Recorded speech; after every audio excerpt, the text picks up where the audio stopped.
What's up, everybody? Happy Monday. That's right. It's Monday because I'm doing pre-tapes. I told you I was doing pre-tapes, and it's going to be a fun one today. I got Chris Van Vliet on today, man. I've been wanting to talk to him forever. And it's the first time actually that we're actually meeting in person on air to actually shoot the shit a little bit more.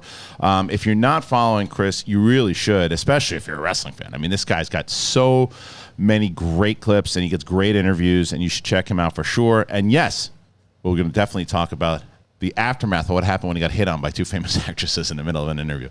A lot of stuff happening on this, but we're also going to talk about what Chris likes. You know, movies that's going on right now. We have upcoming movies. I don't know enough about him. Is he looking forward to any Marvel movies? Is he looking more so into Scorsese movies? Like, what the hell is Chris family like, and what do you guys like? But before that, come on.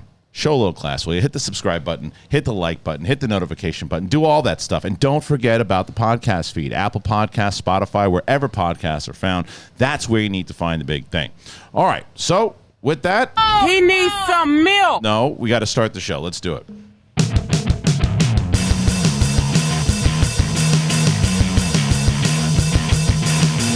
not a rewatch.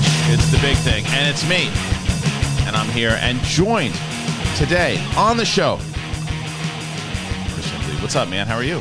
You know, I love when you do that thing. Like, I've known you for years, right? Yeah. But then outside, we were like, it's so nice to finally meet you in person. Yeah, I know. Yeah, it's been because I think that I don't even know how the hell we met. I obviously through social media. Yeah, and, I think it's Chris Jericho. I think I became aware of you through Jericho. Was it through the Jericho? I know that we had, because I had a ton of interviews. I mean, I interviewed Jericho. I had CM Punk on the show, and when I was at Collider Live, you know, and then maybe I guess through, we were just talking about before, Steve Weintraub is a mutual friend, so we run in the same circles, but you run in two different circles. Yeah. So you started with your Miami, Florida guy, right? Originally Toronto. Really? Yeah, I'm Canadian. I've lived in the U.S. now for 12 years. I didn't know that. It was Cleveland, and then it was Miami, and then I bought a house in Fort Lauderdale, and now I've been out here almost 2 years in L.A. Yeah, so you've been doing a lot of shit. So I've been all over the place. Self-made man. I like it. I don't know about that. Look, dude, look what you're doing right now, and it's funny because Ben Bateman is also a friend, and he's really attacking TikTok, but he's like crushing. Yeah, and he's like, me and Chris, we talk about TikTok and stuff like every day. Right after this, I'm going to his place so we can talk strategy and play guitar together. But that's what he does, man. When he locks into something, he like locks in, whether it's Schmoedown or whether it's TikTok, and he's really finding a formula. He's helping out with the Schmoedown account, which has been doing really well. But so how did you transition? Maybe it was always the same, but from movies and being a film reporter and doing that, and then transitioning into the wrestling, or was it always the same? I was always passionate about wrestling, and I think that when I started working in entertainment news, and we're going way back like 15 years ago, entertainment is all-encompassing. So I was interviewing actors and directors and comedians and musicians, all these different people, and wrestling was coming to town, WWE was coming to town, and I said to my boss, would it be okay if we had a wrestler on the show? And she goes, yeah, sure, we've done that before. And I'm like, oh my God, I'm going to get paid to talk to a wrestler. Wow, like this is the combination of both my worlds coming together here. Who was it? Who was the first? It was Bobby Lashley, 2007. Okay. He was the ECW champion at the time. Before he lost to Vince, right? So it was SmackDown with ECW was coming to Vancouver where I was living at the time. I was hosting a show for MTV2 Canada. Awesome. So I did this interview with him, and then it was like once a year-ish, whenever wrestling was in town, I would do one of these interviews. Yeah. And instead of, the generic wrestling interview is, all right, you guys are in town tonight. Boy, that stuff looks like it hurts. Right. John Cena, you know? Right. I was asking questions that I genuinely wanted to know the answers to. Yeah. Right. And I didn't care if anybody watching TV even knew what I was talking about. I wanted the answers. And if we never used that on TV, it didn't matter. I had the chance to ask Jeff Hardy or Mick Foley, whoever it was, these questions. So that just kind of became its own thing. Yeah. And I kind of realized with the old model of broadcasting, unless you were watching Channel 7 at exactly 4:14 p.m. that Wednesday, you would never see the interview that we did. So I just started taking the raw interviews and putting them on my YouTube channel. I was going to say, they let you take the footage? Well, this was 2011 when I started doing this. They didn't even know, what's YouTube?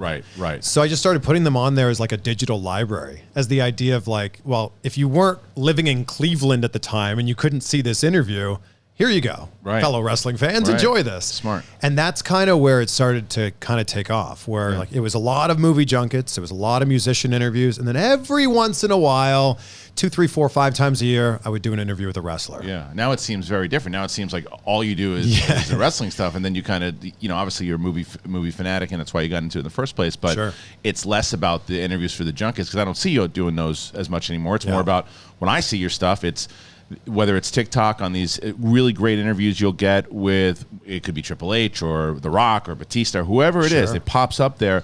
And that's been your strategy for, I guess, the last like 3 to 5 years? Yeah, well, look, junkets have changed a lot over the last 2 years. I mean, the whole world's changed over the last 2 years. So like that idea of being able to fly somewhere to meet somebody in person, it's just a better interaction. Yeah. Like exactly what we're doing right now versus the idea of opening up a Zoom window. That's and hold that thought, because so that people know, Chris and I have been talking about it, because I did a series of interviews over the last month about digital, and I had reached out to Chris to do the show, and he's like, why don't we wait to do it in person? And I was like, done, because I happen to agree with you very much so. But well, look, we live in the same city. Right. There's no reason why I shouldn't drive a few miles to hang out with you in person. Right.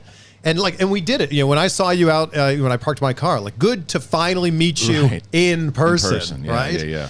So for me, it was like I was putting up the wrestling interviews and the movie junkets on the same YouTube channel. It's Chris Van Vliet, wherever you subscribe on YouTube. Right. And every time I would put a wrestling interview up, the movie fans would go, yeah, but this isn't about movies. When's the next movie interview? And then whenever I put a wrestling interview up, or a movie interview up, the wrestling fans would say, well, when's the next wrestling interview? What's going on here? Yeah. And I started to realize that every wrestling interview was peaking. They were all getting hundreds of thousands of views. So I'm like, okay, I think we're onto something here. I'm going to post more and more wrestling interviews. And then I think it was at the end of 2018, it was just wrestling interviews. And in 2018, I said I wanted to do 40 wrestling interviews, which would have been a ton. Yeah. Before then, I think the most I'd done was 17. Okay, shit. Then the next year, I'm like, all right, well, let's try to do 50. Like one wrestling interview a week. Jeez. I ended up doing 100 that year. Get the fuck out. It was a big year, though. Like, that was AEW being announced. And I was just going to say, you must have had a fucking field day when an AEW came out. Before AEW really clamped down and went like, hey, you got to go through us for approval first. I got all these interviews. Every time I flew to LA, it was, I got Jungle Boy and Luchasaurus.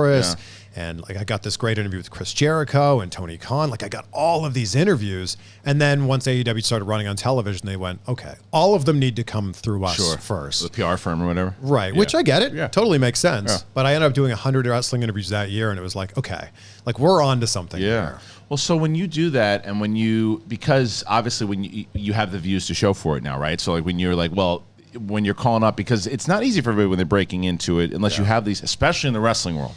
Like when in order to get like WWE interviews is notoriously tough. So is it because you've made a name for yourself, people know you, they trust you, the wrestlers trust you when you go in there, you never try to like, you're not trying to out people, you're not like, your interviews are very honest. If somebody happens to say something inside the interview, that's fair game, that's part of the game. But when it comes to that, is it, well, look at my numbers, look what I've done, and because now you just have a relationship, they approve it faster? A lot of times these are my friends, or they're friends of friends. Or people go like, hey, when am I going to be on the show? And I'm like, if you can reach out to your boss or your PR company and say you want to do an interview, like that would really speed this process along. But I think that the numbers, at least at this point, I would hope they're starting to speak for themselves. I was invited to the Fast and Furious 9 junket without an outlet other than my YouTube channel because John Cena was there. So, like, I think that stuff's starting to happen more. We're in a really interesting situation right now. The old model of broadcasting is, like, it's out the door. It's changing completely, right? The old model was you turned on the TV and then you channel surfed, 1, 2, 3, 4, 5, 6, all the way until you found something that you kind of didn't hate. And then you kept watching it.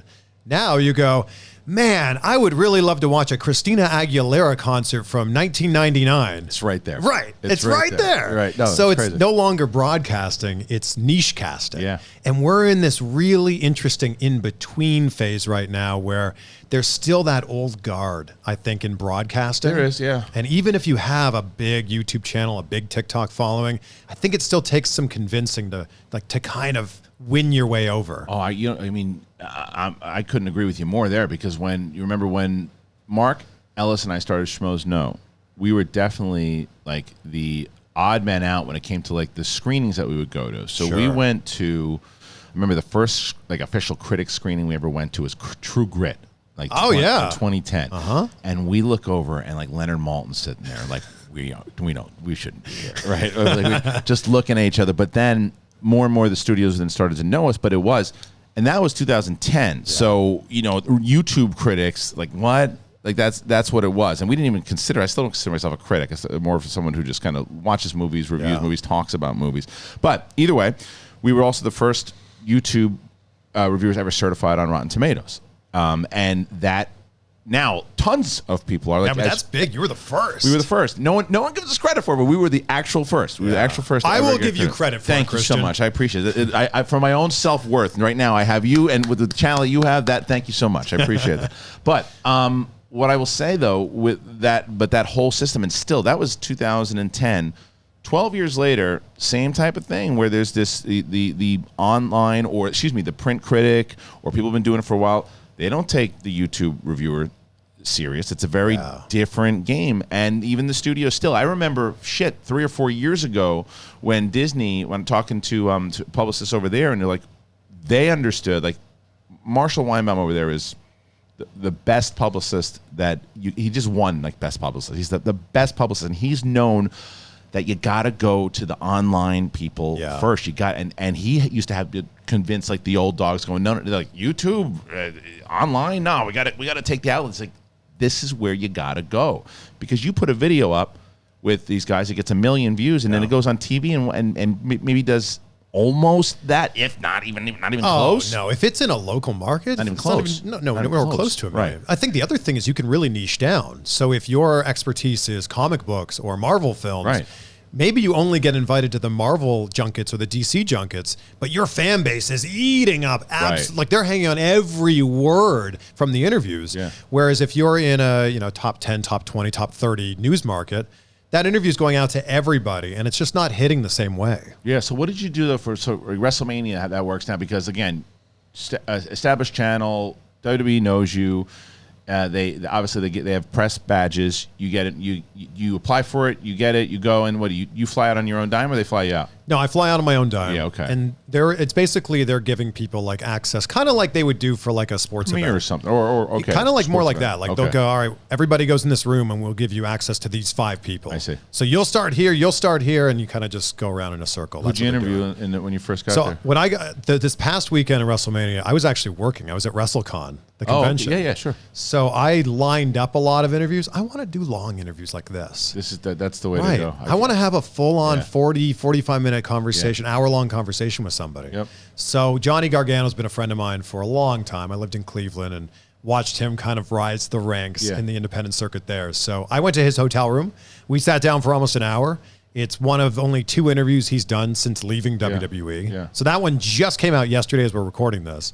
And then I lined up another few, like I was supposed to do one with Braun Strowman there. Mm-hmm. Didn't end up happening. He goes, well, why don't you come to my house? We can do it at my house in Wisconsin. I'm like, that sounds way better than doing it in a hotel room here. Yes. So I lined up a lot of them. And it was also me meeting a lot of these people in person. Yeah. And again, back to that, theme of the show, it seems. Like people I've interacted with online, but I met them in person and went, okay, let's do this in a week or 2 or 5 or whatever. And you fly out and you just go see them. Yeah. That's awesome. That's been my whole You're thing. single, I assume. I'm not. I just moved in with my girlfriend. Look at you. So you're not married with kids. No, So that's the thing. I got to take advantage of this while I can. 100%. Yeah. Do it now. I had never done a virtual interview before the pandemic. Right. Every interview was me flying somewhere, and a lot of piggybacking onto junkets. Sure. Like a junket was taking me to LA or New York or wherever. And I would go, who do I know that's in LA? Right. Oh, that person. And then I would line up an interview. Smart. So, I mean, you've always been like kind of go-getter, kind of hustler as a kid? My whole career, Yeah. like my whole life. Like I've been the person that if I wanted something, Got to go. yes, I would find a way to make that happen. Where's that come from? Does that come from your parents and stuff too? Or? I don't know. No? I just think for me, it's just like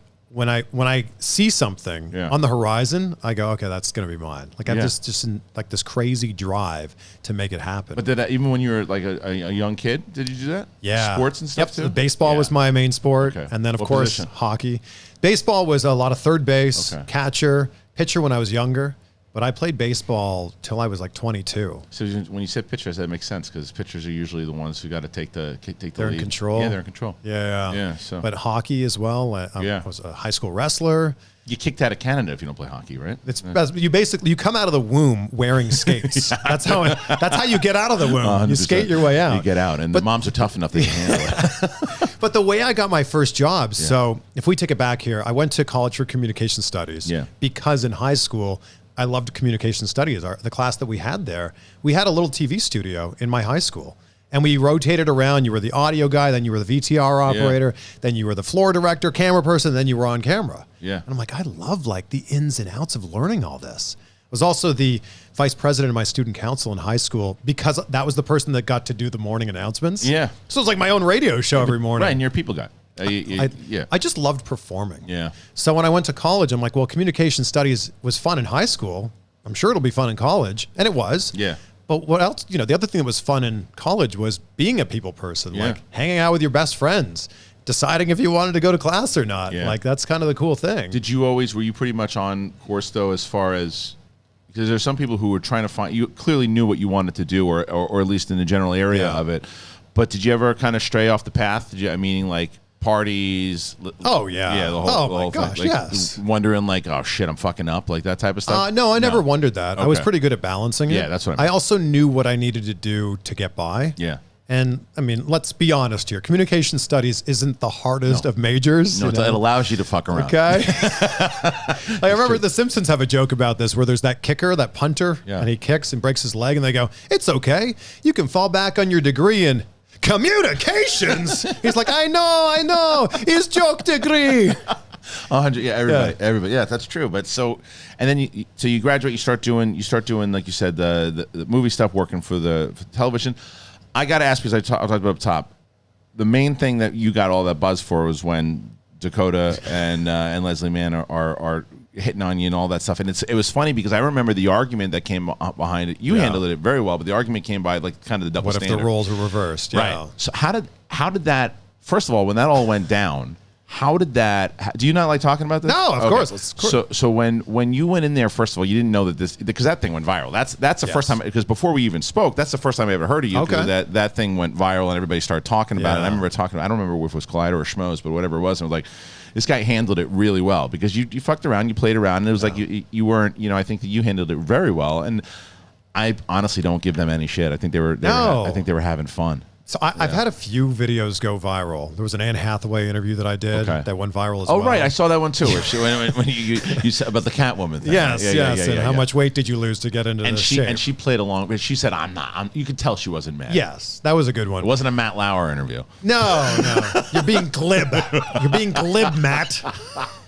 So the movie was called How to Be Single. Yes, I remember it. And the movie was... okay, it was fun. Fair, it was fun. It was a fun date night. My voice is getting higher. It's okay. Right. So apparently, Dakota Johnson was not being an easy interview that day. Okay. And I remember the person. You know how junkets work. You're in line to go into the hotel room. Yeah, they're over because they've answered the same questions a million times. So I'm like third or fourth in line, and everybody that's walking out of this room, it's Leslie Mann and Dakota Johnson paired, and they're all going, good luck in there. Geez, it's like pulling teeth. So I'm like, okay, well, I'll just go in there and have fun. And I'd prepared some really fun, silly, interactive questions. Yeah. And I got to give the show credit that I was on. Deco Drive in Miami, a really fun show on the Fox affiliate there that just wanted fun, interactive stuff that other outlets weren't getting. They said goof around, do what you got to do. Basically. Yeah. So I went in and I was going to try out pickup lines on these women and have them rate them. Yeah. But I thought that'd be a really fun segment. I go in and I sit down. And they just immediately start having fun. Yeah. And Leslie Mann's like, oh, hot guy over here. And she's saying all these great things to her makeup artist off camera. And I'm just like... Before you started shooting. Yeah. Okay. And then they started rolling on it. I'm like, this is the greatest interview of my life. This is so much fun. And then they kept going with it. And I kept going with it. And I'm thinking to myself, I've only got 3.5 minutes here. Yeah. And you can see the person behind the camera going 2 minutes left, 1 minute left. And I'm like, I wonder how far I can push this. Yeah. And in my mind, I'm going...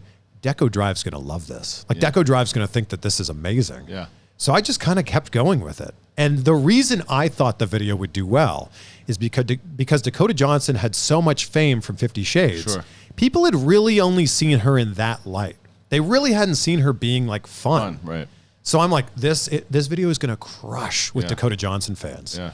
I posted it on a Friday. Saturday, it didn't really do that well. Sunday, not that well. Monday, everybody picked this up, and it had like 1 million views. Yeah. And that's when it started taking off. And in fact, my news station made a news story about this. Yeah, well, a lot of people had news stories about Yeah. it. That was the thing, because of, like I said, it was the double standard conversation that started to emerge from it. But did that help your career, not help your career? Didn't do anything. Didn't do anything. And the interesting thing is, I can't remember the name. I can't remember her name, but there was that very famous woman that was sitting in the crowd at a college football game. Jen Sturgeon? Yeah, well, yeah, of course. But no, there was another one. She was the girlfriend of one of the players. And the announcer was like, made some sort of comment about how she was good looking. Then he got in a bunch of trouble. And then she ended up getting like reality shows and all these hosting gigs out of it. And I'm like, from like a 3-second comment that she didn't even really get involved in. And here I am. I was the main player in this. Right. And people just kind of went, oh, cool, like fun moment. And that was it. Yeah. Yeah, but you have it. You have it on your channel. It was fun. And Dakota Johnson apologized to me when I saw really? her like Again? a year and a half later. I sat down for an interview for Bad Times at the El Royale. Okay. And I sat down. I like that movie, by the way. Me too. Yeah. Great movie. So she was with John Hamm, and I walked into the room, and she kind of had this look in her eye like, oh. She goes, oh, did Leslie Mann and I hit on you? And I'm like, yeah, but it was great. It was so much fun. She's like, on behalf of Leslie, I would like to apologize on behalf of both of us. I'm so sorry. And I'm like, no, please don't apologize. It was super fun. Good for her. That is fun. I mean, I agree with that. I don't think necessarily. I mean, it's your experience, but I didn't see an apology needed. No, and I understand what people are saying. Yeah. Like, what if this happened? Well, Me like, too. what if The Rock was telling that joke at the Oscars instead of Chris Rock? Right. Like, who knows? Nothing. Yeah. Nothing happens. That's exactly. It's just another day at the Oscars with bad ratings. That's exactly what happens. Because keep staring, because I ain't moving. Keep staring. I ain't moving. That's exactly what would happen. Anyway, so that's great, man. So a lot of stuff that you're working on. WrestleMania, that was night one. I thought was a lot of fun. I just finished night one with my daughter yesterday. What do you mean? I am married with 2 children. Okay. I run the Schmoedown, and this thing, it takes me so long to watch it. Plus, my daughter goes to bed at like 8:45. So by the time we get like maybe 45 minutes to an hour to watch it, the thing alone is like 3.5 hours. Yeah. So we were actually shooting Schmoedown the weekend that it was airing. So I didn't get to watch. I watched I think one match with her when I got home on like that Saturday or Sunday. But we finished night one, and night one was great. Night one was great. Yeah, I love that they've broken it up into 2 nights. Much better. This is my 11th WrestleMania. Yeah. And that you've went to? Yeah, that Okay. I've been to. I've been to 2 of them. Which ones? WrestleMania 2 What? and WrestleMania 17. Oh, wow. That's 2 and 17. Wow. Rock Yeah, Austin. Yeah. Jeez. And that what 2 is I always tell the story where my dad took me, and I guess I was probably 7 or 8 when I went. But my dad took me, and it was Piper versus, because I was in Nassau Coliseum. Because they split it up into 3 places. It was Chicago, L.A. and New York. Yeah. And it was Nassau Coliseum, and I went, and I saw Piper box Mr. T. So fast forward years later, and my buddy Steve Simone, who used to co-host the Rod Pod with Roddy, he would go out of town. He's like, hey, do you want to co-host with Roddy while I'm out? So I used to co-host with Roddy. Oh, my gosh. And I used to tell, and I can't even tell you how many times on the show that I would tell Roddy, and the same conversation would happen. I'm like, yeah, I was at WrestleMania 2, and I saw you, and he would stop. It must have been 4 or 5 times, and he'd go, you were there for that one. I was like, yeah, Rod, we talked about it last week. He's like, I've been hitting the head a few times. I love that, man. He was such a sweetheart. Did you ever get a chance to meet him? Never. He was awesome. Yeah. He was awesome. He was such a humble, good dude. Could turn it on, drop of a hat. Like we did a whole prank on our show where I had asked him. He was having a bad day. We had already set it up. My intern at the time. Do you know JTE? Have you met JTE yet? No. I'm aware of him and the JTE rule. And the JTE rule. Yeah. But he was an intern on the show at the time and a massive wrestling fan. And I said to Roddy, I was like, hey, because he was scheduled to be a guest on that night. I go, I want to play a prank on this guy. And I want to do a thing where he's interviewing you, and I'm going to have to ask something about They Live and about like wrestling or something. We'll do like a David Schultz moment, right? And then I want you to get upset with him and just kind of like ask him to get pissed off and walk out of the room. And he's like, all right, I'll do it. So he comes in with his son, and he's having a bad day that day because I think one of his friends had passed. So Cole had said to me, I don't think he really wants to do it. And I'm like, no worries, we'll just do the interview. Yeah. So Roddy looks over at me in the middle of the interview. He looks and he goes, oh. And I knew. I knew exactly what he meant by the nod. Yeah. So he did it, and he goes, "Am I wrestling? And am I wrestling?" He slaps JT on the side of the head, and then he goes after him, and we kick him out. JT's like, I don't know, because Katie Sackhoff was on the show too as the co-host, and like just selling it, and he is like, I don't know what I did. Kristian gave me the questions. I asked the questions, and then Roddy came back in, and he was. Oh my god! JT thought it was the coolest thing in the world because he was a Piper Mark. Yeah. So that's amazing. It was awesome. Well, you got to go to Mania next year. It's here. I want to take my daughter. We've actually talked about it. It's just a matter of getting the tickets. It's a matter of doing all that stuff. But I want to absolutely go and take her at least for one of the nights for sure. Yeah. I haven't been to the new stadium. Me either. I can't wait. Yeah. It's a good spot to have. How many does it seat? Great question. Let's say 60,000. Oh, it's way more than that. 80? Probably. And then WWE report 150,000 people watch. That's probably what'll happen. The cool thing about it being broken up into 2 nights is that it's not 8 hours over one day, which it's been forever. It's like that's too much. It's way too much. Yeah. And I love UFC, but when you go to a UFC show, the undercard and the prelims and everything, it's a full day. It's like 8 hours of watching fights. And most people just show up for the main card because of that. Yeah, I used to go, so I was a massive, and not that I'm not anymore, it's just, again, harder for me to watch. when I was single, I used to make, like, when UFC really popped, when Ultimate Fighter, 2005, when it really popped, I was making a lot of money off of betting on UFC because at the time, people would bet the same way they bet on boxing. And UFC does not. The odds were so good for certain fights that you could bet on them because if you paid attention to not blindly because of the odds, but if you pay attention to who was a really good ground fighter against the striker, and that type of stuff. Vegas wasn't doing that kind of stuff. They were just thinking who the favorite was, and they gave really good odds. And I picked up on that. And I made good money. I bet on Serra against GSP. What? And made a lot of money. That's a stupid bet that was. It paid off. But it wasn't at the time. It wasn't if you watched Ultimate Fighter and you watched it. GSP was not taking him serious. And Serra put it all on the line and knew everything that he had. And GSP was not taking that fight serious. It was this gimmick that Dana White said they're going to give a shot to the winner of it. Yeah. And Matt Serra was the ultimate Rocky story where that dude was coming in like he was like you couldn't beat him that day.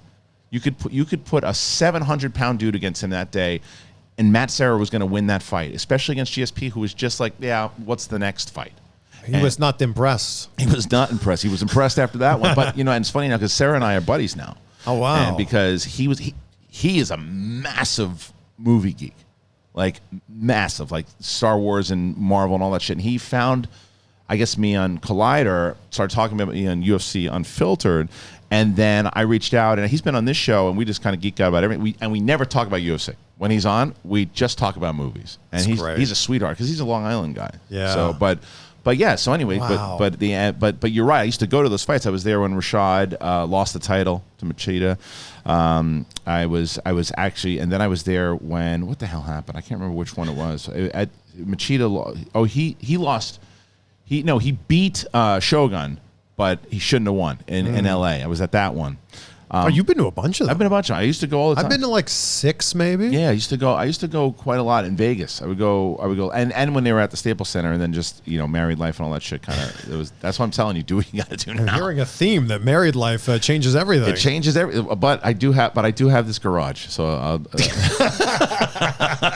And it's a beautiful garage. Thank you. And before we move on to another topic, speaking of things that I have. And Chris, we were just raving about Athletic Greens. This is part of my morning routine every day. It's so good. Athletic Greens is absolutely no joke. We love it here, and we've talked about it many times over. Ladies and gentlemen, Athletic Greens. Have you been listening to what I've been talking to you guys about? So many different times I've woke up in the morning, and I'm saying to myself, I do not know if I can take all these vitamins. I don't know if I could do all this. And finally, Brett Sheridan has been raving about this, and I'm going to tell you about it now that using it every day. I started taking it because I didn't have the time. I wanted better gut health. I wanted to have more energy, optimized immune system. I hated taking pills and vitamins, so I wanted a supplement that actually tastes great, wanted to see what the hype was all about, and now I did it. And Brett was not wrong. You feel better, and I wanted something that tastes good, and this stuff tastes good. Chris, how long have you been doing it for? 4 months now. And you love it? I love it. And I think the thing that's crazy is when you look at it, it's like it's green, and I think people go, "Oh, that thing's going to taste disgusting." It's like fruity. Amazing. It's really good. Yeah. I like it a lot, and it contains less than 1 gram of sugar. There's no GMOs, no nasty chemicals or artificial anything, and it tastes good, as Chris was just saying. It'll support better sleep quality and recovery. It supports mental clarity and alertness, and it's awesome. It's the one thing with the best things. Athletic Greens uses the best of the best product based on the latest science with constant product iterations and third-party testing. Here's the cost. Less than $3 a day. You're investing in your health, and it's cheaper than your cold brew habit. You're investing in all-in-one nutritional insurance. Athletic Greens has over 7,000 five-star reviews. It's trusted by leading health experts such as Tim Ferriss and Michael Gervais. Right now, it's time to reclaim your health and arm your immune system with convenient daily nutrition. It's 1 scoop in a cup of water every day. That's it. No need for a million different pills and supplements to look out for your health. Do it. I love it. Chris loves it. Brett loves it. And to make it easy, Athletic Greens is going to give you a free 1-year supply of immune-supporting vitamin D and 5 free travel packs with your first purchase. All you have to do is visit athleticgreens.com/bigthing. Again, that is athleticgreens.com/bigthing. Take ownership over your health and pick up the daily nutritional insurance. Yeah, I love this stuff, man. It's really good. I love it so much. It's good. Yeah.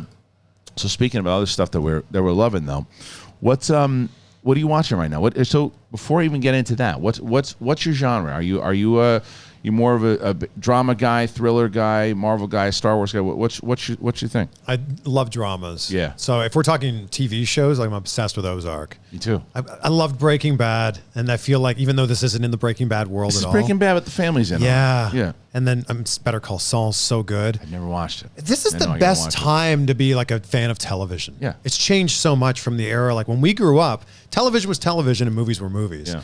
Now with what HBO is doing, and that's obviously changed with Netflix and everything, like those two worlds are just kind of being like, they're crossing over into each other. Yep. You can throw a rock and land on something that you're interested in. Like my wife and I, because we'll get into these things where like, oh, what can we find? Now there's so much stuff that we can find to watch. That's the problem. I know. We're watching. I got to tell you, I'm so impressed with what I just did right now. Before we even get into that, my glasses fell. I didn't even look, and I don't know how I caught them, but it was like a Neo thing. Wow. I don't know how I did that, Chris. I was like this.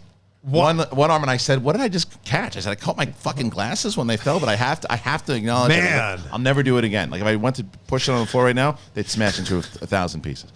But I am wearing this shirt, by the way, because this is the greatest movie of all time. it's a really great movie. Back to the Future is my favorite movie. Yeah, I'm not going to argue with that. Although the actual time travel, I'm a time travel geek, and like how like physicists really say it work. About as untrue and it's as silly as you get. What's the most realistic time travel movie then? I think the ones that I would say are most realistic. Now, Safety Not Guaranteed? No, Arrival.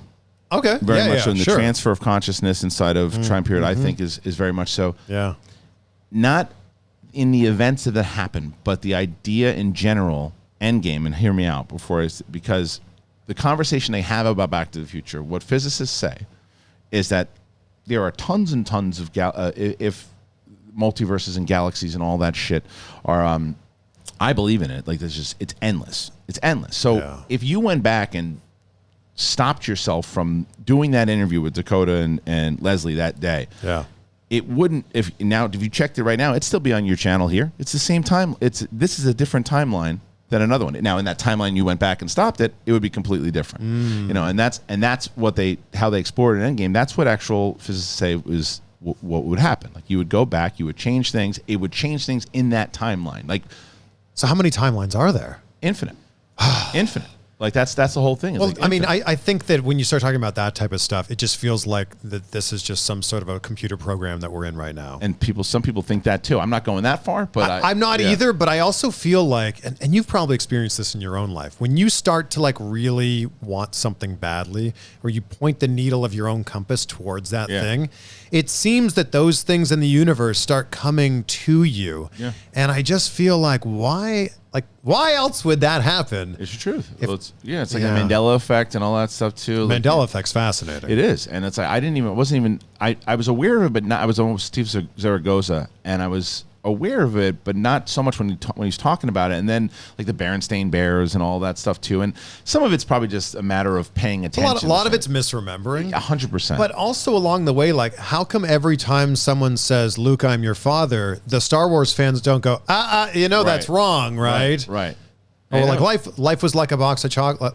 Life is like a box of chocolates is what everyone says. Right. How come Forrest Gump fans don't go, actually? I know, it's fascinating. It's fascinating. Like I'm constantly thinking about time travel and all galaxies and all that kind of shit. All of the time. Of things like, and the simulation. I think about that a lot. Yeah. Yeah. It's a lot. Yeah. It's like when my daughter was asking me, because they were talking about, she's learning about Einstein and everything too, and my wife does not fathom this stuff. She's like, if she can't see it, it's not. She doesn't. She's like, time travel and all that. I'm like, it is. We can't achieve it. It is possible though, like with light speed and all that stuff with black holes. And if they tried to do it now, they'd probably destroy the whole damn world because they just don't have the power for it. And you put a fucking black hole in the middle of a.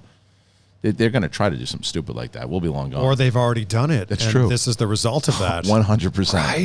Right. We've had this conversation 7 billion times. That's what I'm saying. Isn't that nuts? I know, it's crazy, but blows my mind. It's nuts, and especially when you think of Stonehenge and all those, as far as how the hell that thing get there and the pyramids. Joe Rogan has this great comedy bit about the pyramids, where he's like, "We can't explain it now." So how were they able to build it back then with these massive rocks the massive stones that were cut perfectly and dragged from a quarry that was 800 miles away, and they were perfectly north, south, east, and west. And he has this, it's a joke, but his theory is like, what if the smart people just had less sex than the dumb people, and the dumb people out-reproduced the smart people. So now we are the descendants of all the dumb people that built the pyramids. We can't do it instead of the smart people who designed them. Right, it makes a lot of sense. There are a lot of dumb people running around out there. But man, Ozark. Going back to what you're saying, I love it. It's so good. And what I love what they did this year is they released the first 6. And I watched it with my wife. And I'm going, great. Now we got to wait till the end of the year. It comes out like the end of this month. Yeah, it's fantastic. That was smart. Yeah, so smart. Yeah. I will say I've also been watching. Speaking of Netflix, Selling Sunset. I don't know what that is. It's the reality show based here in Los Angeles. Oh yes, like about real estate. Oh, was it good? Yeah, it's like the first season was probably 10% about like the drama, 90% real estate. Yeah. Now it's like 10% about the houses they're selling and 90% about the drama. Yeah. But it's fascinating. Yeah, that's what they always do. I mean, that's how you get people to tune in. But that is interesting. Yeah, I'm watching that. I watched The Dropout.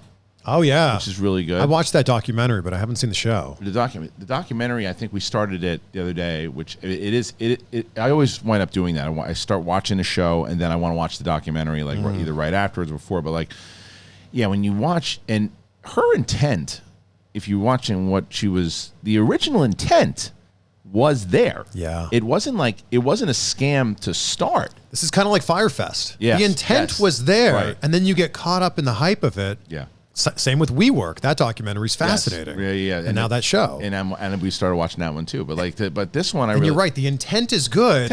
And then I think you get so far along, and everybody's depending on you. Yep. That you go, yeah, of course we got this. It works. It works. And also not to take away that she was obsessed with Steve Jobs. She wanted to be Steve Jobs. She wore the same stuff that Steve Jobs did. She changed her voice to make it more, like there's something wrong with her in general. But like when she started out, the intent of this idea that you don't have to get these needles and you have to just prick your finger and put it like that. Great idea. But then once I'm on like episode 3 or something, and they say it's not working, we need to go in and tell them that the trials, and she's like, no. and she's like, no, let's go. I don't think your voice was even deep enough. Not even deep enough. And she goes in there and she does and she lies about it, and it's and that's when you've now sold your soul, and it's not about, you're not trying to help people anymore. Now it's about elevating yourself, and it's. I think Amanda Seyfried doing a great job. She's a great actress. She really is. She's doing a good job. So if you want a little Easter egg, I'm in a film with her. Okay. Way back. It's called Chloe. Oh, okay. With Liam Neeson. Yeah. Okay. And if you go way, way, way, way, way back, it was filmed in Toronto. The movie's set in Toronto. It's an Adam McGowan film. Okay. And there's a scene where she's in a diner and she sees the Liam Neeson character for the first time. And I'm sitting right behind her in the diner. Oh, and one of the IMDb photos for the film is her looking off at Liam Neeson, and there I am behind her, like eating some breakfast or something. Awesome. Yeah. Yeah. There's a little Easter egg for you. I did one of those in Point of Origin with Ray Liotta. Oh, wow. It was like when I first got out here, you could see it. Someone actually, some fan found it and sent it to me, and I think I posted it on my Instagram. It was, it's me and him and Ronnie Cox. And I go to the bar, and I'm like, I remember I'm supposed to just go point to like a drink, and I say, rum and coke. And the director was so mad, but they voice dubbed me so they didn't have to pay me. Yeah. They did, and they paid me, but not as far as in a speaking role. And you see me, and it's not my voice, and it's like, you remember Hercules Goes Bananas with Ron Schwarzenegger? It's like rum and coke. It's hilarious. It's hilarious. I've been an extra in a few films. I just love the energy of being on set. Yeah, it's especially when you're younger too. When I first got out here, I was an extra in Almost Famous. Nice. Yeah, when I first got it, was the first time. It was my first week in LA. Wow. Yeah. Can we see you in the film? No, I'm in the crowd at in one of the big concerts. I spent 10 days on the set of The Love Guru. Oh, wow. I'm in 4 scenes. Did you really? Yeah. I'm in the trailer for The Love Guru. Poor you. Well, I feel like it might be my fault for how bad that movie was. That almost ended his career. Well, there were definitely some times when we were on the set when I think we all kind of went, I don't know if everything's going right here. Yeah. They were setting up shots, and it was taking them one day I remember it taking 6 hours between shots. That was a really bad movie, wasn't it? Yeah. Yeah. And it won a bunch of Razzie Awards. Yeah, well deserved. But I think that Mike Myers was having issues with the director, who that was the first film he had ever directed. Okay. I think he had directed music videos and commercials before that. Okay. So there was a day when we just wrapped the close-ups of this one shot. And then, you just move the cameras and do the wider shot. And it took 6 hours, and I had heard that maybe he was getting mad at the director, maybe for the direction of the film. Maybe so. Maybe he's realizing it. But I'll take the blame. I'll take the blame. Just you. Yeah. That'll be your nickname in the Schmoedown. You'll be the Love Guru. I'm the green shirt guy in the background. I'll show you the trailer after this. You'll go, oh my God, you're in that whole scene. You're hilarious. I don't think I've seen that movie since it came out. Well, there's no reason to. except to go back and watch it. I'm also in Chri with Tom Holland. So really? I was being, quote unquote, very loosely directed by the Russo brothers. Wait, so were you doing that just because you like being on set? Yeah, that was it. Yeah, because at that point with Chri, you don't need to be doing extras. I was living in Cincinnati at the time. Okay, and it was filming in Cleveland, and I went, well, that's only a 3.5 hour drive. I'll go up there and be on set with Tom Holland for a few days. Yeah. Do you get tired? You don't seem like you get tired. What's the point? I drink all that athletic greens. Got so much energy. Perfect. And you're just kind of walking around because for me, it's I look at it. I mean, I have to drive from Wyoming back here because I got a new car. So I'm gonna be driving because it was a cheaper price. So we got it I'm driving it back. And although I'm saying to myself, I'm going to be exhausted, I'm also saying it's going to be fun to just take that drive. Yeah. Just listen to podcasts. I will listen to your podcast. Oh my gosh, I'm so sorry. No, your interviews are really good, man. Thank you. Well, because you do. I think that's the reason I liked when I interview people. And you said something earlier that hit home is that I don't like to ask the generic shit. I want to know and I want to talk to people about them. And now I'm also aware that the audience wants to hear things about perfect example, when CM Punk came on Collider Live 3 years ago. He came on to promote his horror movie that he was doing, and we were talking about it, and I knew that the stuff with SmackDown was kind of a rumor whether he was going to be on or not, and we were talking for a bit, and I said, I got to ask you, because we were in the middle. I wasn't like, hey, I wasn't trying to trick him. I asked him, and he said, yeah, I'm doing it. I'm doing the SmackDown thing. And he said to me afterwards, he goes, you know why I gave that to you? I was like, why? He's like, you talk to me like a person. Yeah. And I was like, that's great. I think people forget these are conversations. It's just a conversation. Yeah. And I've never, in wrestling, there's the shoot interview term. Yeah. I've never been a fan of those. And if you do them, that's great. And kudos to you. But I just want to have a conversation with somebody. Yeah. And through that conversation, I want to learn things about them. Yeah. And my hope is that the audience will also learn those same things. And I love hearing about people's journeys. Yeah, I love the one you did with Big Show when he. Thank you. You asked him the one I really liked a lot was when you asked him who the strongest dude was, because he's been and I like how because you could tell how comfortable he was with you, because after you asked him that question, he's like, I could sell the finisher. But he said Cena was the strongest guy that hands down. He just he cut me off. He's like, Cena, John Cena. Yeah. Hands down. And you had asked him about Brock. and Brock's a strong and Goldberg. Dude. Yeah, and he said those are powerful dudes. But like Cena, when you look at it, it makes sense though because Brock's like what 6'3", 6'4", something like that, and Cena's only what 6'2". Is he 6'2"? Yeah, he's a pretty big guy. Okay, but still, he doesn't. He seems smaller in comparison to those guys, which maybe might not be true, but he just seems smaller than them. But I had Freddie Stroma on recently from Peacemaker, and he was talking about not only how strong John is, but how smart he is. Yeah, and like that goes into it, man. It's the whole thing. I think John's really good at going, these are the things I need to do in order to accomplish this goal. And he's really good in WWE doing that. He's been so good in Make-A-Wish doing that. Yeah. And now he's crushing it in Hollywood. Like every third commercial is either John Cena or John Cena's voice. Right, doing something, yeah. It's amazing. Yeah. And I talked to him the last time for Fast and Furious, and I don't know if everybody realizes this. Like, I think people think John Cena in the world of Hollywood is this new thing.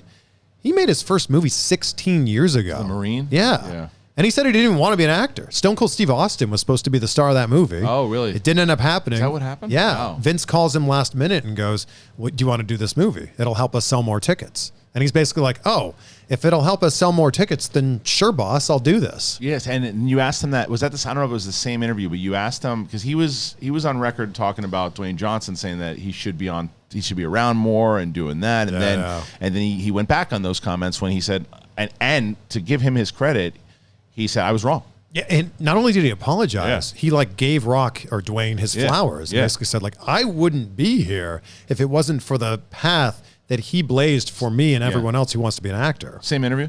Was that no? That was Bumblebee. That was Bumblebee. Yeah. So even what's a different time. Yes. You know what's so funny about him is that I've never been a massive. Well, I'm a massive Cena person fan. Yes. As a person, I'm a big fan. I've never been a big fan of him in general when it came to his wrestling character, and up until recently, wasn't a big fan of his acting.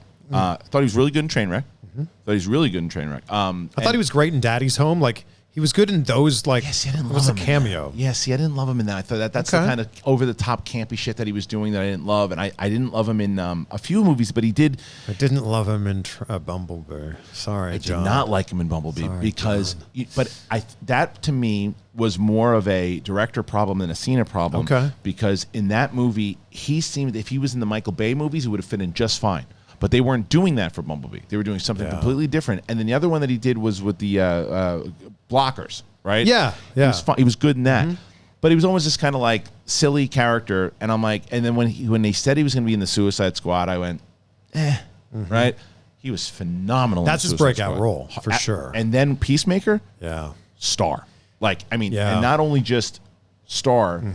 Acting star. Like he goes down levels that you're just like, oh wait, that's what everyone's talking about. He's so good in that show. So good. And he's been so kind to me. Like so kind to me. I did an interview with him in New York before WrestleMania 35. It was the only interview he did the whole weekend. So we did it at this gym where he was working out before he had a signing that day. So we're texting like, all right, meet you at 1 o'clock. Great. So I get there at 1 o'clock. I text him. He texts me back and goes, I can't see you, and I'm not trying to be funny. And I'm like, oh, that's good. That is funny. So we do the interview, and it was supposed to be 10 minutes long. And 10 minutes into it, I go to wrap, and he goes, oh, hold on a second. Grabs his phone out of his pocket, goes, we still got more time. That's awesome. Go, oh my gosh, how much more time? He goes, just keep going. I'll let you know. So I ask him a few more questions. And then I'm like, well, John, like you've been so generous with your time. He goes, hold on. We got time for one more question. And I'm like, oh my gosh, like, this is amazing. Yeah, like, thank you. Yeah. So the 10-minute interview ended up being like 20 plus minutes. Yeah. And then later that year, I was rewatching the interview because I was doing a list of my favorite interviews of the year. So I sent him a text. I want to read this to you. I sent him a text and just said like, hey, like the interview was so great. Like, thank you so much.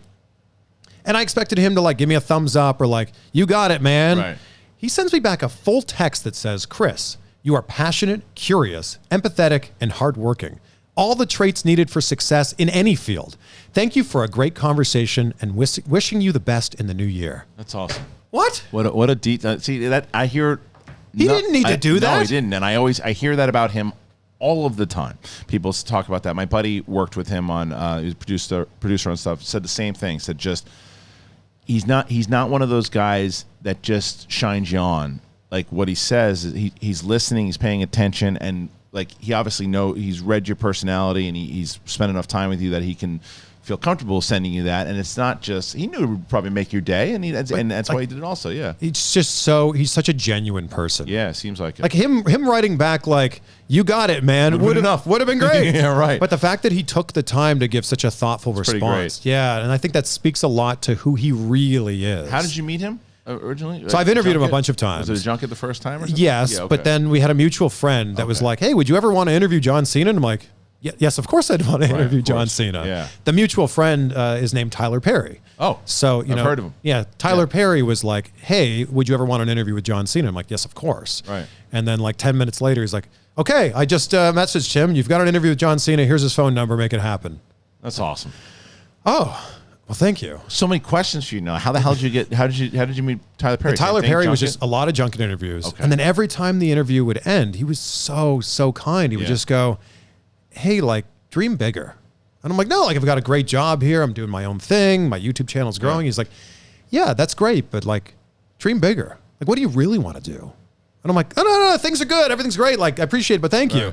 And I would see him every handful of months because he makes so many films. And he would always take time afterwards and just go, "Hey, like, I want you to like dream bigger, think bigger." Right. And that was kind of it. And that's one of the big reasons why I moved out here. It's awesome. I moved out here because that just kept ringing in my head. And he knows what he's talking about. Dream bigger. You know who else knows how to dream bigger, Chris? Who? That would be the one and only MeUndies. Look at those. They started out as a company that was a college venture that they were doing, and then it turned into this mega thing. And I remember back in the day, this is like 2016 on Schmoedown, we started using them. And when it comes to the best movie series to binge, you guys know one particular franchise always comes to mind. I talk about it on my show every Wednesday, except this week. A long time ago in a galaxy far away, Star Wars, everybody. That's when I was born. You know it. And Celebration's coming up right around the corner. And you know, as I mentioned as the beginning of this thing, you know, it wasn't born so long ago, MeUndies. And MeUndies' new Star Wars collaboration. MeUndies is back with more prints featuring your favorite characters. Get ready for your next movie marathon with the softest and comfiest Star Wars collection. I have been with MeUndies for a very long time. It's like soft. And my daughter, when I go in the morning when I'm laying out all my stuff, and I have my outfit out for the day, my daughter's always like, "All right, which ones? Oh, you got the pizza ones, you got the Star Wars ones, you got the Marvel ones." They have so many great, and it's comfortable. It's very comfortable. I love it. What a lovely surprise for a woman too. You know, if you're on a first date, third date, whatever. Yeah. Pizza undies, Star Wars undies. Okay. Again, married. MeUndies loves partnering with your favorite shows and movies, and it's not the first time they've created a collection with Star Wars. The Force is strong with this one, which is why they are back with new limited edition prints. Get Lightspeed and Rebel Squadron. Match your favorite person in the galaxy, or go solo. See what I did there? In sustainably soft undies, socks, loungewear, dog hoodies, and more in sizes extra small to 4 extra large. MeUndies has a great offer for my listeners. For any first-time purchasers, you're going to get 15% off. And undies, they're going to ship right to your door. Now, to get 15% off your first order and a 100% satisfaction guarantee, go to MeUndies.com/big thing. That is MeUndies.com/big thing. You got to try these, man. They're really, really comfortable. Look at this. Star Wars is the branding and licensing mastermind ever. It's unbelievable. They started the whole thing. Remember when Disney paid all that money for it and everyone kind of laughed? Now who's laughing? I mean, I thought they got it for a steal. I thought so too. But $4 billion. $4 billion. Just $4 billion? Disney shits that out. No, but $4 billion with everything that they have, and for Lucas, that's a good deal. $4 billion, right? But he could have sold it for $7. He could have sold it for $10. When you're talking that kind of money, does it really matter? Not really, because he already had a whole bunch of it anyway. I remember when YouTube got bought by Google for $4 billion in 2006 or whatever, 7, and people went, "That's crazy." Look at them now. I hear now, I think it's like they make $4 billion every 6 days now or something. Ugh. Whatever it is, 6 days, 10 days, whatever. Stupid money out there. So much stupid money. Okay, so moving on to any movies that you're thinking about. Nolan. I can't wait to see Nolan's next masterpiece. And that's about the Guggenheim. Right? Oppenheim. Guggenheim. Yeah, right? Yeah, he's making a movie about the museum. Oppenheim. Because he's got a lot of the same cast, right? Well, that's what he does, right? He does it well. He finds people that are just fit into any role. Yeah. It's so good. Like I think that he is one of the best directors of all time. Certainly one of the best that's working right now. I think so too. He's one of the few guys that can sell a movie on his name. There's so few of those. Very few. Mm-hmm. And it's like Tarantino, it's Spielberg. Yeah, and it's him. And even Spielberg now, depending on the movie, right? Because it's like he's had a few that, but Big Giant didn't do that well. But I mean, I think that Tarantino. There's a few. Jordan Peele. Now, for sure. Jeez, Jordan Peele you're going to see his movie. I mean, he puts really good actors in there, but you're going because it's a Jordan Peele movie. You know that when you leave a Jordan Peele movie, you're going to be going, "What the hell just happened? How? Right. What? Oh my God!" Yeah, he's got kind of like that thing that Shyamalan had back in the day. Yes, back in the day. Yeah. He's made a little bit of a comeback for himself. I mean, I haven't seen Old. Should I? I have not seen it, and I've heard not great things. Yeah, same. Yeah, but I think, though, even though I think he got to a place now where there's not the same type of expectations that were on him. Remember? When he was making those movies. After Sixth Sense, it was like everything needs to be as good as this. Yeah, and then I always had a twist. Wasn't the next one like Lady in the Water? No, the second movie he did was Unbreakable, which I loved. Yeah. I love Unbreakable. A lot of people say it's hit or miss for some people, but I actually really love that movie. I find that today more rewatchable than Sixth Sense today for me. But the third one was Signs. Yeah, and then after, I like Signs. Yeah, me too. And then after Signs I actually liked more as time went on. And then it started to go downhill. He did The Village. Yeah. That to me was the classic example of we need a twist. You got to have a twist. It's like that from, what was it, Robot Chicken. What a twist. That's what it came from. So I think it's so easy to talk about like favorite movies of all time. Yeah. What's your favorite movie of like the last 10 years? Because that's so difficult. I mean, the first one that popped into my mind was Wolf of Wall Street. And that's 2011, though. Okay, well, that's 2011. Okay, well then we'll say our favorite movie of the 2010s, the 2010s. Wolf of Wall Street would probably be up there. Yeah, such a great movie. Yeah, Leo should have won the Oscar for that.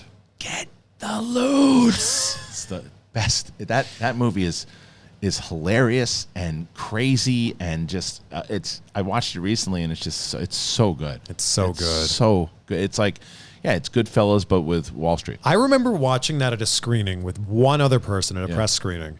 And the second I walked out, this was in Miami, the person, the representative from the studio was like, "So what'd you think?" And I'm like, "Oh, wow, there's so much to digest." I'm like, "I liked it, but can I talk to you tomorrow?" Right. Because I needed to like digest it and figure it all out because there's so much. Like you've seen basically the man's entire career. Yeah, it's so much, and and I still quote it to this day. The thing I use it for other things, but when Leo was asked about that movie and Scorsese in general, he said he's 70 years old and he's still making punk rock, and that's kind of how I refer to AEW when they're talking about like AEW. That's interesting. AEW to me is punk rock, supposed to what there's a lot of stuff that WWE is doing, but like either way, loved that movie. I'm trying. There's so many other movies that.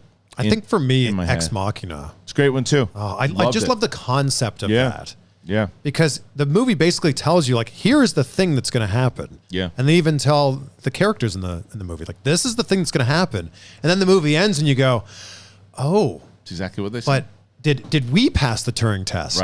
Right. Wow. It's a really good movie. It's such a really good movie. I'm trying to. There's so many other ones that I'm trying to think inside of my head that I'm going to go. Oh, I wish I would have said that because over the last like 10 years. But there's. I mean, because Inception was. That's the 2010s. I think that was 2011. Yeah, it was 2010. So maybe Wall Street 2011 or maybe 2012. So in those two. We need Ben Bateman in here. I know it's true. Jeez. It's true. Inception.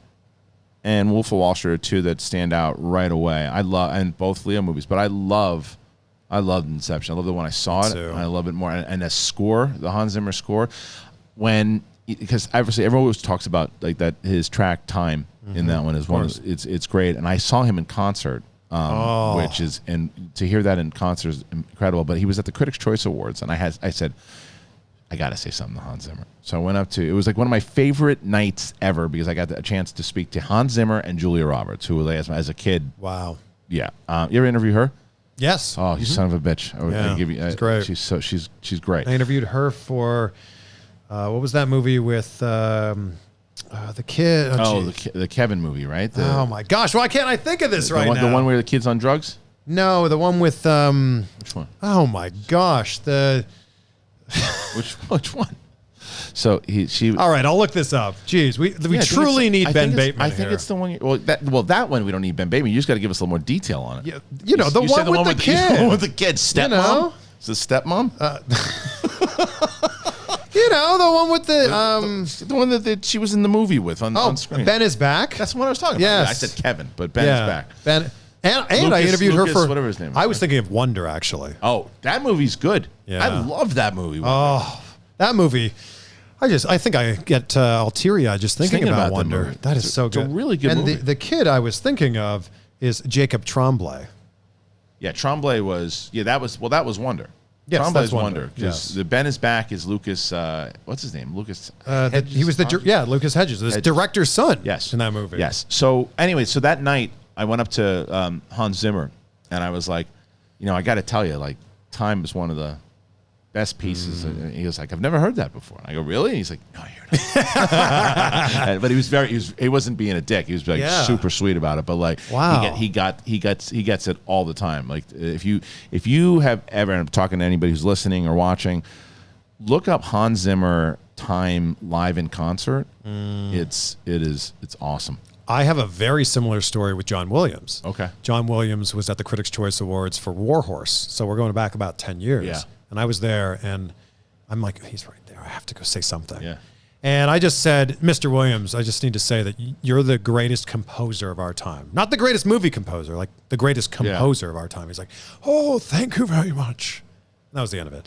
That's all you need. But that was what you just talked about before, with like the John Cena thing. Yeah. That was enough. That was it. That was enough. I shook his hand and walked away. Yeah, and then he turned to you and said, look, I can tell from you, you're very passionate. Empathetic. Yeah. And go get it. I had an interview with Hans Zimmer for he was walking the red carpet for like Kung Fu Panda 2. Yeah. And I was asking him about Interstellar, actually. Because as the story goes, Nolan didn't really know where the script was going to go about this. And he wanted Zimmer to write some music that would help him like kind of figure out the story. Sure. So, and I'm going to get the story wrong, so I'm sorry, everybody. I'm going to botch this. Yeah. But the general idea is he called up Zimmer and said, can I hire you for a day? And it's a story about a father and his daughter. And it's a story about loss. Right. And that was it. And then I'm getting goosebumps as I'm talking about this. And Hans Zimmer wrote the beautiful score. It's a great score. And then Christopher Nolan was able to like continue writing the film from there. That's awesome. Yeah, you can tell he writes very much so to music, and I relate to that when it comes to like I'm very in tune with like scores are like my thing. Like the other day we were talking on. Actually, I'm trying to think. Actually, this might air first. Does it? I don't know. No. Actually, air afterwards. We were talking about it on the last show with Winston and Coy about the Jurassic Park theme, and there's that whole part. That's the same kind of beat from Peter Pan's "We Can Fly, We Can Fly, We Can Fly." It's the same. If you do, interesting. And I picked that up and I never heard that before, and I was like, if you listen to it, it's and it makes sense because John Williams is a big Peter Pan fan that wind up doing Hook, years later and all that. Which is interesting that he didn't do that theme for Hook, but maybe because it was too on the nose. Yeah. But you can tell there's like inspirations from it. I think the Jurassic Park theme is my favorite of all time. Of his? Yeah. I mean, he's done so many. He's done so many, but Star Wars and Superman and so many. So many, but yeah, it's a great one. It sets the stage, and that's why when you say he's a great composer, it's like those types of people can just set the stage, and you know exactly what it is, like that epic feel. You know who's an underrated composer? Alan Silvestri. I don't know how underrated he is. Oh, yeah, you're but right. But he's Predator's one of my favorites. Oh yeah, such a good. It's an underrated score by him. Like you talk about like Avengers theme with him, Back to the Future. Like, but no, he's up there. He's one. Like, there's John Williams, and then everybody starts to play in like second. John Williams is the GOAT. But then Hans Zimmer's like Zimmer's right in the conversation. Sylvester's Danny Elfman's in the conversation. Like, Hans Zimmer's like Man of Steel. Yeah. Oh my gosh. Yeah. Normally it's like an ongoing joke in the Schmoedown that if you have a scores and soundtracks question, if you don't guess John Williams, you guess Hans Zimmer, right? That's usually what happens. But there's so many. I mean, Jerry Goldsmith is big, but an underrated composer that not a lot of people talk about is John Bryan. I don't even know who that is. Eternal Sunshine of the Spotless Mind, Lady Bird, Punch Drunk Love. He's done some really great stuff. What's the name of Damien Chazelle's composer? Oh shit! Now Look it up here because I will. I'm fascinated by that story of like they're both young, like they're younger than us. He's Justin Hurwitz. Yes. Oh my god. Yeah, he's really good. He did. Yeah, because he also did. And he's like 32 or something. He's young, but he also did that. Scroll down just a little. We'll see his age on the right there. Sure. It says he was born in 2014. No, he's good. Born in 85, so he's almost 40. Yeah, so he is 2 years 37 younger than me. Yeah, so he's La La Land, Whiplash, First Man. That score, that First Man score, that might be his best. The other stuff's really good. But the thing I love about La La Land is that do do do do. Yeah. Throughout the whole theme, it's not just the City of Stars theme. It's just those few notes. Yeah, I like Damien Chazelle a lot. Also, Me too. by the way, he's another really. I had a chance to be an extra in his new film. Oh, what's the new one? The new film's like I don't even know if it has a title yet. It's based in the 20s. Okay, you can look I'm it up glad he here. took some time to do because this is his first one since First Man. Yeah, I think so. Which is I good. bet you COVID had something to do with that. Maybe, and I think it's also the fact that but he didn't get. I bet you he was bummed too because that movie didn't get. It did bombed in the theater. It didn't get the and I thought it was a really good movie. Yeah. It didn't get the recognition that it was hoping. I think that it was talked about because it was him. It was talked about it was going to be a Best Picture nomination. And Scott Mann's, oh my God, it's going to happen. But it didn't. But it didn't happen. And I think he did the right thing. Step back a little bit. Let the flash go on somebody else for a second. Step back and then come back swinging because Hollywood loves a comeback swing. Look up the cast for this film. Yeah, I'm sure. And you'll go, oh my gosh! I'm not I remember seeing so many castings for that. There he is. Definitely not going to spell his name right, but Damien Chazelle movies. Yeah, I saw so many castings for this. Let's see who we got. And then I was like, oh well, who's in this? He's super young. He's same thing. He's same age as the other dude. 38. Wait till you see this. First, where is the cast? All right, so film on Babylon. Is that Babylon? it? That's it. All right, so Babylon. Here's the cast for Babylon. Damien Chazelle's new movie. Brad Pitt, Margot Robbie, Tobey Maguire. I mean, that's a pretty big cast, right? Yeah, and it's like Hollywood in the 20s, I believe. Tobey Maguire, Margot Robbie, Olivia Wilde, Samara Weaving. That's pretty big. Eric Roberts, Spike Jonze, Gene Smart, Luke Haas. Jeff Garlin. This is going to be great. Yeah, there's a lot in here. Yeah. Frederick Kohler. Wait, so this Wait a minute, is that Chip from Kate and Allie? I don't know. Could it be? It's got to be. Is it? That was my Michael Cole for everybody. Chip. Could it be? Holy shit! Is that Chip from Kate and Allie? How far back are we gonna have to scroll here? Dude, Kate and Allie's is from like the early '80s, '70s. So where the hell is it? That really looks like Chip from Kate and Allie. Kate and Allie, it's Chip. It is. Holy what shit. an eye! What a pull! Wow. Yeah, he was also a Mr. Mom. Holy shit! I didn't know Chip was still doing stuff. Impressive. He was. I guess he's from Queens. Just like we're the same age. Look at that. Wow. Chip. So you're connecting with Chip here, Frederick. Yeah, Chip. And I'm connecting with Damien Chazelle. Yeah. Well, there we go. Well, who's had the better career? I don't know. Chip looks like he's doing all right, and he's from. I want to know what part of Queens. Now I'm going to go down this rabbit hole to find out where. I'm calling him Chip. His name is Frederick Kohler. Chip. When does this movie come out? Good. You look up Frederick Kohler. I'm going to look up Frederick Kohler. You go down that rabbit hole. And I'm going to see. I'll go down the Babylon rabbit hole. So let's see where we are. Okay. Yeah, so he's an American actor, best known for his role as Chip.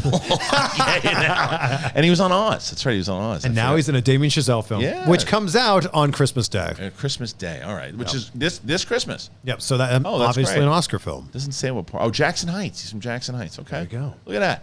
So we just found out all the information that we wanted. You and I went through a lot together. Yep. And I have this for you because I posted this today before we went on. I did my list on Rocky movies. You a big Rocky guy? Love. All right. Here's my list, Rocky. and I want to tell you. Ooh. Okay. I got now 1 and 2 usually always switch for me, but today when I made this list, it landed at Rocky 2 is number 1. Rocky is 2. Rocky 3. Then I have Creed. Then Rocky Balboa. Rocky 4, the director's cut, and the irregular cut land in the 6th spot. Creed 2 at 7, and then Rocky 5. All right. So I definitely agree. Rocky 5 is the worst. Yeah. I love Rocky 4. The director's cut? Did you watch the director's cut? No. Oh, okay. You know that Stallone put out this whole director's cut this year, or last year. Did you not see it? No. Oh, dude. How much you missed different is it? Completely different. Really? Completely. So you're a guy, you like watching those docs. Mm-hmm. He did an hour-long documentary on him changing it and everything. You can find it on YouTube. It's on the Stallone channel. Watch that first. Okay. And then he goes in. It's more of a drama, way more of a drama. You can see why he made a lot of choices. There's some stuff that he did that I didn't like at all.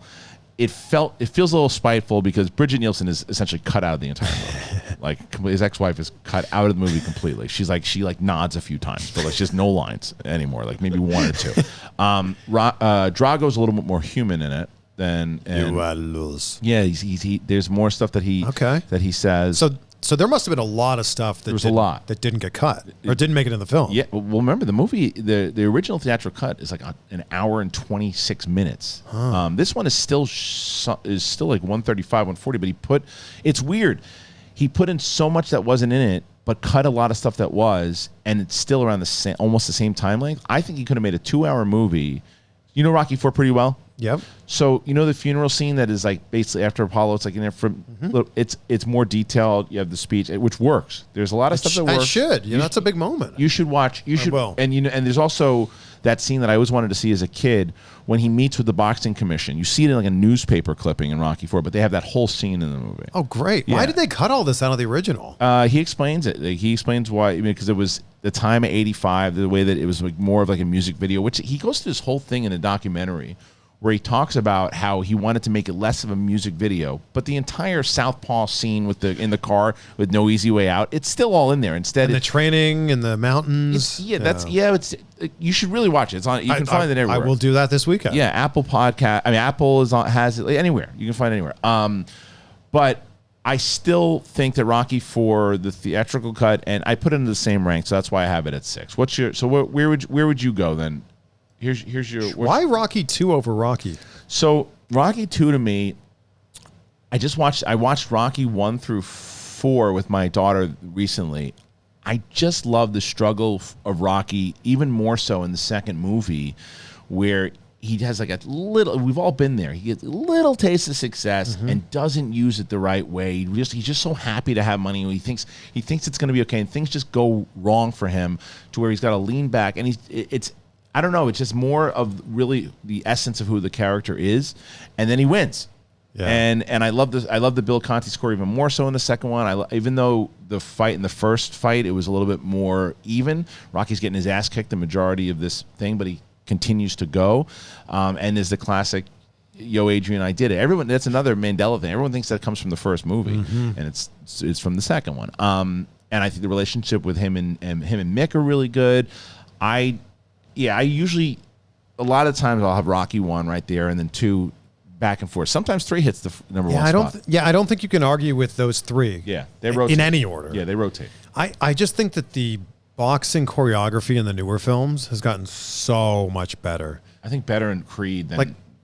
In Creed, so good. Realistic. I liked Creed's boxing better than Creed 2. I didn't like how realistic they tried to go with Rocky Balboa, like taking the whole HBO angle of it, and the whole it was shot like using TV cameras. It was, which was interesting. I understand why they did it, and I also thought I actually really liked that movie a lot. The monologue in Rocky Balboa is great. It's better than any monologue in any of these 8 films. Where he's with his son on the corner. Yeah, it's great. Not about how hard you hit. Yeah.